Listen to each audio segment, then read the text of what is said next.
Well, welcome to the morning call. As the West African state of Sao Tome and Príncipe goes for another round of elections to elect a new president, it shall be a tale of one candidate on the ballot paper after runner-up and incumbent president Manuel Pinto da Costa decided to bow out of the race, leaving former Prime Minister Evaristo Carvalho as the sole candidate. President Manuel Pinto da Costa had cited fraud that tainted the first round of elections and demanded the cancellation of the electoral process, a request rejected by the Constitutional Court. Coming in at first place in the first round of elections with 24.83% of votes, Pinto da Costa had qualified for the second round where he was to face off with Evaristo Carvalho, candidate of Prime Minister. To help us figure out what will happen is Gustavo Placido is an expert with the Portuguese Institute of International Relations and Security. Gustavo, just how can you help us comprehend the withdrawal of the incumbent president da Costa from the ballot? Well, I think that the incumbent president, Manuel Pinto da Costa, I think is trying to manipulate the minds of the São Tomeans because I mean, he could participate, but he knows that he would lose again, I suppose, because if you actually look at the political scenario in São Tomé, the winner of the first round, Evaristo Carvalho, is supported by the party which is in government. So I think that Pinto da Costa, the incumbent, the outgoing president, he knows that he doesn't stand a chance in a second round against Evaristo Carvalho, the candidate supported by the party in government.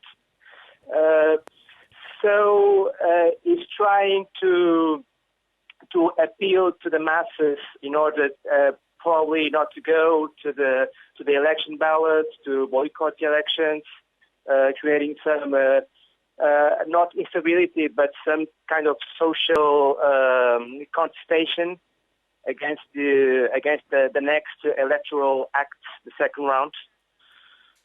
So I think that's strategy by Pinto da Costa and probably in consultation with the third candidate, Maria das Neves. Well, Gustavo, can you postulate the scenario of Sao Tome after the runoffs on Sunday? And do you think the fraud allegations that Pinto brought forward will have an impact on the results?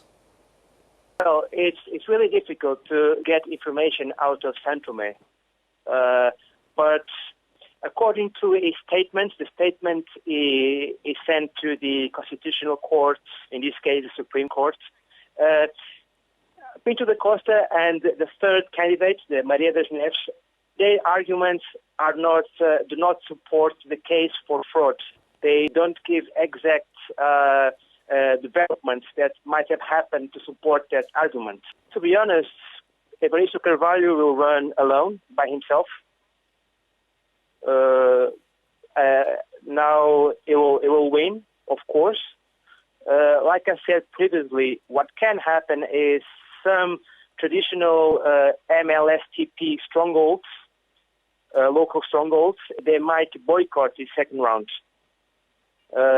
in order to activate a clause in the Constitution saying that a certain percentage of the valid voters have to vote. So that's one thing that might happen in order to invalidate the elections. So not having enough voters to vote by boycotting some ballots. The other scenario is, well, Evaristo will win. Evaristo will be the president supported by the party in government, and it will provide stability, and Pinto da Costa will now for sure leave politics. And power will be concentrated in one party, which is good on the one hand and bad on the other. But that's what might happen. I don't believe in civil upheaval. I don't believe in popular revolts, like in mass scale. I don't think that will happen. But yeah, these are the two scenarios that can happen.